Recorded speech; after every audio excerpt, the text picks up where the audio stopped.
Alléluia, chrétien céleste. Alléluia, chrétien du monde entier. Alléluia. Que le Seigneur soit avec vous, qui vous assiste. J'ai béni l'éternel Dieu qui nous a rassemblés ce matin pour partager sa parole. Que ce nous soit béni, qui nous assiste et qui nous fortifie. Bien-aimé, ces derniers jours, le diable est déchaîné. Il est tellement déchaîné que il a déjà choisi ses serviteurs au travers du monde entier et il les a envoyés dans les églises, pour ne pas dire dans les rassemblements dites chrétiennes, pour séduire les âmes et les égarer, pour les aider à plus s'embourber dans le péché. Que Dieu nous assiste. Aujourd'hui, c'est le dimanche 29 août 2021. Et à l'heure où nous parlons, il y a des âmes, il y a tant de chrétiens qui sont dans les églises, dans les rassemblements, soit dites églises. Mais bien aimé, la question que tu dois savoir, que tu dois te poser, pourquoi tu vas à l'église?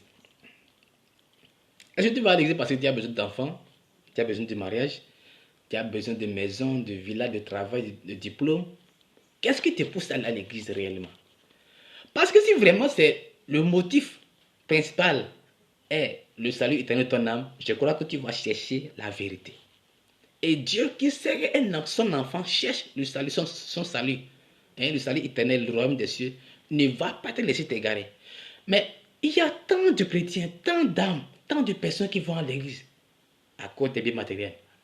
Écoute, le Seigneur te dit, il n'est pas une boutique. L'église n'est pas une boutique. L'église n'est pas une boutique. Tu as besoin de quelque chose divin, tu prends et puis tu t'en vas. Non, ce n'est pas une boutique là. Mais on va à l'église parce qu'on recherche le salut de son âme. Parce qu'on recherche le salut de son âme. Donc alors nous devons nous donner corps, âme et esprit à la vérité biblique. Et avant de décider de fréquenter telle ou telle église ou de bien suivre tel pasteur ou tel homme de Dieu, tu dois demander la vie du Seigneur. Isaïe 30, verset 1. Malheur dit l'Éternel aux enfants rebelles qui prennent des résolutions sans moi et qui font des alliances sans ma volonté pour accumuler péché sur péché. Il y a tant de personnes qui vont à l'église, qui fréquentent telle ou telle église. Il va dire, moi je suis catholique, et je mourrai catholique. Moi je suis évangélique, et je mourrai évangélique. Moi je suis protestant, je mourrai protestant. Mais ils sont cherchés à savoir si vraiment l'église qui fréquente là peut vraiment, ou bien que le pasteur qui est en train de suivre là, si vraiment il peut l'aider à atterrir au royaume des cieux. C'est-à-dire, il peut l'aider vraiment à hériter le royaume des cieux. Tu dois faire beaucoup attention.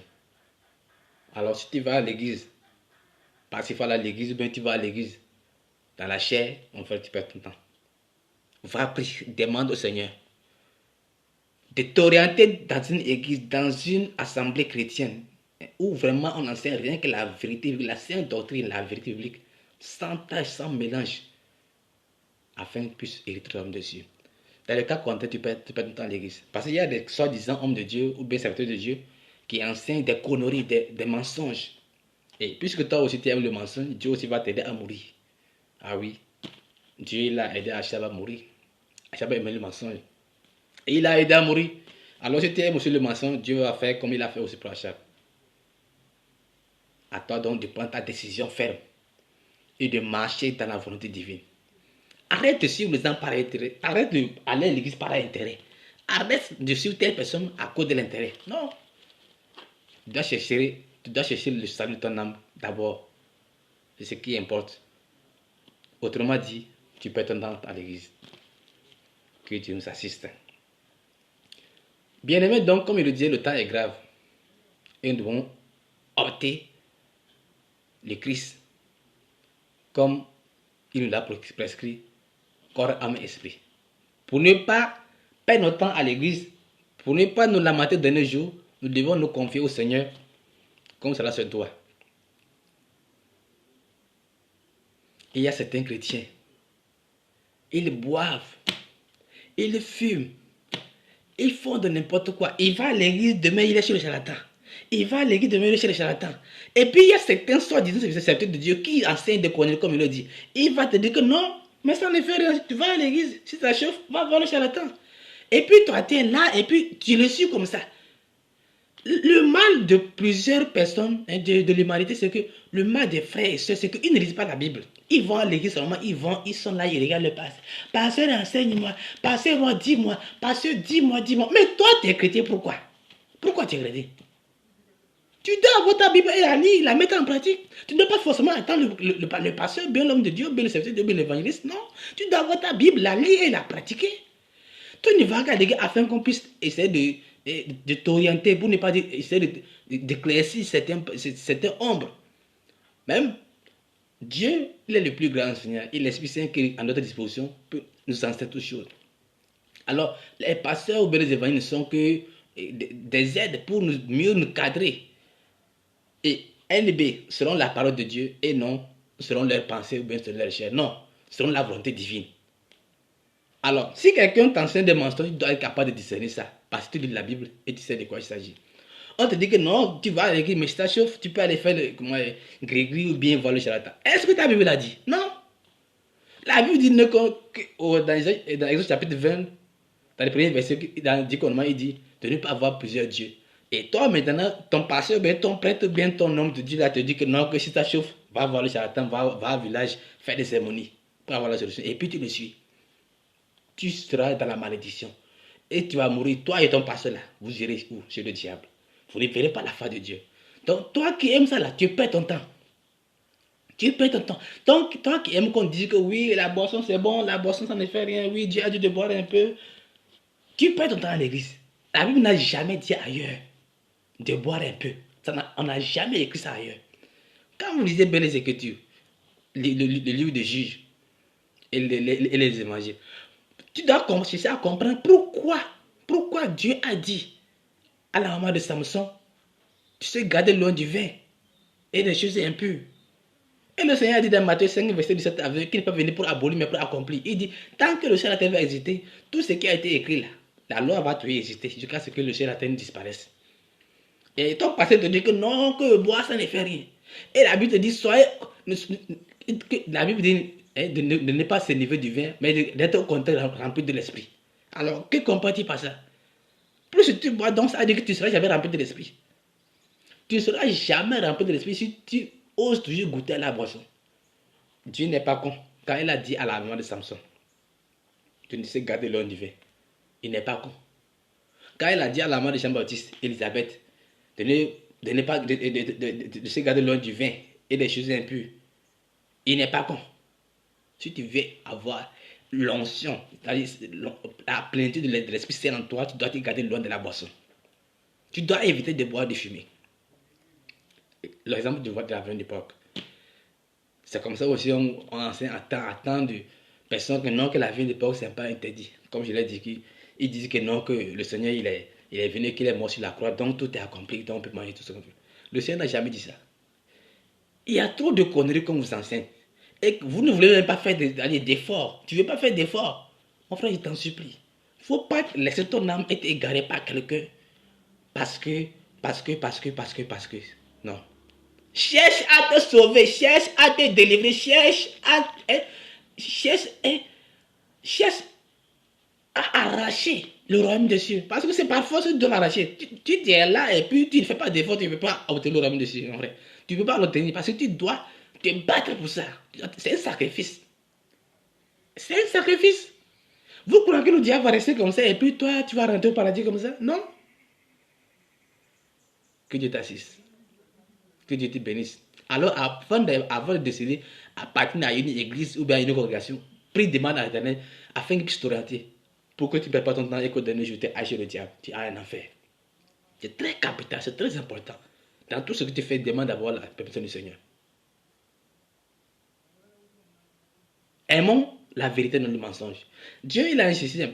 Quand tu aimes le bien, Dieu va t'aider. Comme il l'a dit dans Apocalypse chapitre 22, Révélation aussi, dans Apocalypse chapitre 22, verset 11, il dit que celui qui est souillé se souille encore, que celui qui est saint se sanctifie encore, qui vient pour rendre la rétribution à chacun. Alors, Qu'est-ce que quand tu choisis, il a dit dans Deutéronome aussi, je mets devant toi la vie, la mort, le bien, le mal, la malédiction, la bénédiction, mais choisis le bien. Choisis la bénédiction. Choisis la vie. Alors, ne perds pas ton temps à suivre des gens qui sont des vampires, des gens qui savent bien que c'est le diable, des gens qui n'ont aucun souci de ton âme. Ils sont nombreux, ils sont plus de 80%, ils sont nombreux dans le monde. Ils n'ont aucun souci des âmes et ils vous enseignent rien que des conneries. Alors pourquoi tu le suis? Suis la Bible, suis la parole de Dieu, suis l'évangile, suis ce que le Seigneur a dit. Lis la Bible, chacun doit avoir sa Bible, la lire, la mériter, la pratiquer. Et s'il y a quelque chose qui n'est pas clair, le Seigneur va te le dire vers un de ses vrais serviteurs, de ses vrais pasteurs, d'un vrai évangéliste pour t'orienter et t'éclaircir mieux. Je ne sais pas pourquoi tu vas à l'église. Toi, tu dois savoir. Si tu vas pour le monsieur, c'est bien. Mais si tu vas à cause des femmes, j'ai besoin de femmes, toi tu es homme, tu veux te marier. Si tu es à cause, tu vas à l'église, tu perds ton temps. Si tu crois que Dieu c'est une boutique, tu perds ton temps.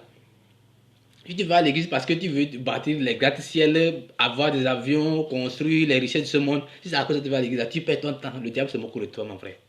Et ce n'est pas la peine de perdre ton temps à l'église. Il vaut mieux rester à la maison. Il vaut mieux même d'aller même rejoindre les charlatans, c'est mieux pour toi. Parce que tout ce que tu fais là, au dernier jour là, tu vas rejoindre le diable. Il me vaut mieux ne pas oser me mettre pied à l'église. Si ton intérêt c'est la chair. Tous les dons, c'est pour la gloire de Dieu, c'est pour la foi et surtout pour nous édifier. Hein? Il dit voici les miracles, Marc chapitre 6, il dit voici les miracles qui accompagnent ceux qui auront cru. Ceux qui auront cru. Donc c'est pour la foi. Hein? C'est pour attester que vraiment que c'est la voix du Seigneur, que c'est vraiment c'est Dieu. Ce n'est qu'un des accompagnements, ce n'est pas le motif pour lequel Christ est mort. Christ n'est pas mort sur la croix à cause du miracle, à cause des biens matériels, à cause de tout ce que le monde aime. Non. Il est mort sur la croix pour le salut de ton âme. Mais afin que tu crois que Dieu a envoyé telle personne, que vraiment que c'est Dieu qui l'adore, Dieu a donné donc ses dons. Afin que tu puisses savoir que vraiment c'est la voie du salut. Donc la vérité principale de Dieu là, c'est pas le miracle. C'est pas le boire des choses, c'est pas des poisons pour que tu sois guéri, c'est pas le fait de ressusciter les morts, c'est pas le vérité de Dieu, c'est pour le salut des âmes. Que Dieu t'assiste. Que Dieu t'assiste, qui t'assiste vraiment. Et qui t'ouvre les yeux spirituels. Bien-aimé, moi qui parle ici, avant que je sois dans le monde, avant que je sois plutôt dans le Christ, il y a beaucoup de choses que je faisais. Mais par la grâce de Dieu, je ne fais pas la grâce de Dieu. Moi qui parle ici, je vivais aussi comme toi. Ça va t'étonner, mais c'est vrai. Voilà mon témoignage. Je buvais. Mais par la grâce de Dieu, le Seigneur m'a délivré de la boisson. La feuille de porc, j'en mangeais. Toi, tu es chrétien, non? Voilà. Moi, avant que je sois chrétien, j'en mangeais. Je buvais, je mangeais la feuille de porc. Mais depuis que j'ai mis pied à l'église, depuis que je me suis converti, depuis que j'ai reçu l'esprit du Seigneur, je ne peux même pas même sentir l'odeur de la boisson comme ça. Si je passe ailleurs et jamais on vend la boisson à ce niveau-là, je dévie, je prends autre tangente. Qui a fait ça? C'est le Seigneur Jésus-Christ. C'est lui qui a fait ça. Je mangeais la feuille du porc. Je vous dis, mais je le mangeais.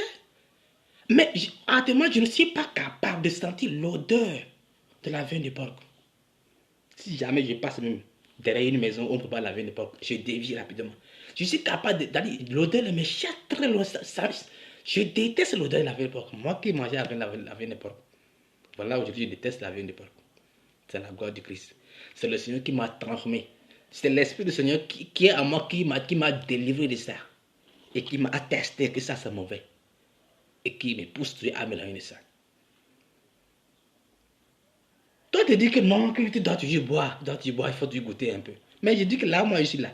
Je ne peux même pas sentir l'odeur de la boisson d'abord, avant de dire qu'il faut goûter un peu. N'est-ce pas un miracle? C'est un miracle. Alors, moi, ma prière en ce jour est que Dieu te délivre de cet esprit de boisson. Au nom de Jésus-Christ, l'esprit de boisson, là, que Dieu t'en délivre ça. Parce que si jamais tu ne continues pas à boire, tu ne continues pas, tu lui dis qu'il faut goûter un peu, c'est que tu écris-le, tu feras un enfer. La Bible n'a jamais dit de boire. Il n'a jamais dit ailleurs de boire. Et les gens, tes faux serviteurs, des faux serviteurs disent que oui, il a pris le vin et puis il a transformé le vin en sauce tank, donc il faut boire. Continue, suis-le bien bêtement. Et quand tu mourras, tu sauras très bien que c'est du mensonge. Tu peux essayer de critiquer ici, mais je te le jure, quand tu mourras là, tu ne vas pas critiquer. C'est ainsi que les gens vont rester à raconter les conneries, les soi-disant arguments. Quand ils mourront là, ils verront la vérité, ils seront en face de la vérité. Ça c'est trop tard. L'alcool que tu bois là, quand tu vas aller dans le celui des morts, chez le diable là-bas, là, dans le tourment là-bas, là, hein, comme la Bible dit dans Luc chapitre 16, là, dans ce tourment là, on parle de tout ça là, du riche et du pauvre Lazare. Vous savez bien de quoi je parle. Bien sûr, on va lire Luc chapitre 16, verset 19 à 31. Tu sauras de quoi il s'agit de celui de mort. Quand tu vas rejoindre ce riche là-bas, là, toi maintenant, là, ton châtiment, c'est que tu vas boire l'acide. L'acide que tu vas boire. Toi qui aimes la prostitution, quand tu vas rejoindre là-bas, là, les démons, ils vont te torturer. Ils vont prendre des lances très chaudes, d'une chaleur qui n'existe pas sur la terre, pour mettre dans tes parties intimes. Et ça va sortir jusqu'à ta bouche. Tu vas t'éclater, tu te réformes. Là-bas, tu vas toujours continuer à souffrir toujours. L'enfer, ce n'est pas un lieu où on va pour, je ne sais pas, se distraire. Non, non, non. Ce lieu existe. Habite pas de ce lieu. Luc chapitre 16 n'est pas une parabole en fait. Ça, nous devons savoir que Luc chapitre 16 c'est une réalité que le Seigneur a révélée. Depuis quand dans une parabole on se donne les noms des gens? C'est clair. Il y avait un homme. Nous devons comprendre que c'est déjà une réalité, une histoire. Quelque chose qui s'est produit que le Seigneur a révélé à ses apôtres. Si c'est une parabole, on ne va pas te citer les noms des gens qui Lazare, Abraham, non. Tu dois comprendre que ce n'est pas une parabole, mais c'est une vérité. Et ça existe toujours. Quelle voie veux-tu? Et quelle voie pour toi as-tu opté? La voie du salut ou la voie de l'égarement? C'est à toi de décider. Il faut vraiment un bon choix. Alors arrête de boire, arrête de manger la viande du porc. Si c'est le même Dieu, si c'est le. Moi, je pose la question souvent, est-ce que l'esprit, le Saint-Esprit qui est à moi là, est-ce que l'Esprit Saint dont tu dis que tu as reçu là, il est différent de celui qui est à moi? Alors, si c'est le Saint-Esprit qui est à moi et qui m'a délivré de la viande du porc, et si c'est le Saint-Esprit qui m'a délivré de la boisson, toi maintenant, tu as quel type de Saint-Esprit entre parenthèses? Quel est cet esprit qui est en toi? Est-ce que c'est le même esprit qui est en toi qui te pousse à goûter toujours la boisson, mon frère? C'est pas vrai. Donc, n'ose pas mentir que tu as le Saint-Esprit. N'ose pas mentir que non, que tu es converti. Moi, je te le jure que tu n'es pas encore converti. Parce que moi qui suis debout aussi, je suis un témoignage vivant. Je suis un témoignage vivant. Et voilà ce qu'il dit, ce que je faisais. Et si c'est le Saint-Esprit qui m'a donc convaincu, sinon, qui m'a délivré de ça, je suis sûr que dans toi qui ne continue pas à goûter la boisson, toi qui ne continue pas goûter toujours, pas manger toujours un peu de la veille de porc, hein, toi qui ne continue pas à goûter toujours à la veille de porc, toi qui ne continue pas à goûter toujours à la cigarette, je crois que tu n'as pas encore l'Esprit de Dieu. Tu n'as pas encore le Saint-Esprit. Tu dois vraiment aller t'agenouiller, demander le secours du Seigneur afin qu'il te délivre de toutes ces choses. Parce que je te le dis en vérité, tu n'as pas encore le Saint-Esprit. Si ton pasteur là, ton soi-disant pasteur te dit que non, il faut boire un peu, que non, il faut manger la viande de porc un peu, il faut fumer un peu, faire ça un peu, impliciter un peu, tout ça là. Comme vous anciens se connaissent là, si tu le suis là, tu vas rejoindre le diable au dernier jour. Alors à toi de décider. Chrétien céleste, tu es dans ça là. Quitte dans ça. Chrétien évangélique, tu es dans ça là. Quitte dans ça. Chrétien protestant, toi qui réclame appartenir au Seigneur, si tu es dans ça, il faut quitter dans ça avant qu'il soit trop tard. Pour ne pas dire, je n'avais pas entendu, je n'avais pas écouté. Non, aujourd'hui le Seigneur te fait grâce pour que tu puisses entendre. Que si jamais tu continues pas à toujours goûter, à tout ce que lui là interdit là, tu finis en enfer. Oh, tu dis que non, que oui. On te dit oui. Tu dis que non, que oh, il faut voler. J'ai volé seulement, j'ai écouté seulement. L'impudicité, voilà de quoi il parlait. L'impudicité. Tu es là, tu n'es pas encore marié. Tu dis que non, que tu as volé, que tu as goûté. Tu as goûté quoi? Le sexe, ce n'est pas un bonbon. Ce n'est pas un chewing-gum. Ce n'est pas. Je ne sais pas quoi. Non. On dit reste vierge, reste chaste jusqu'au mariage. Tu dis que non, que tu goûtes. Comme tes faux, comme ne sais pas la tête, soit disant pasteur, comme il t'enseigne. Oui, il faut goûter avant le mariage, il faut faire test. Malheur à toi. Quand tu vas mourir là, tu vas comprendre la vérité. La prière que Dieu te délivre. Dieu ne veut jamais la mort du pécheur. Si vraiment tu as reçu cette parole, Dieu merci. Et que le Père écoute ça, mise en pratique. Que tes paroles puissent pénétrer dans ton cœur et que tu puisses la mettre en pratique pour voir la fin du Seigneur dans les jours. Voilà mon témoignage. Voilà un peu ce que je vous ai dit ce matin. Soyez tous bénis et que le Seigneur vous assiste, qui vous oriente, qui vous dirige et qui vous confirme, hein,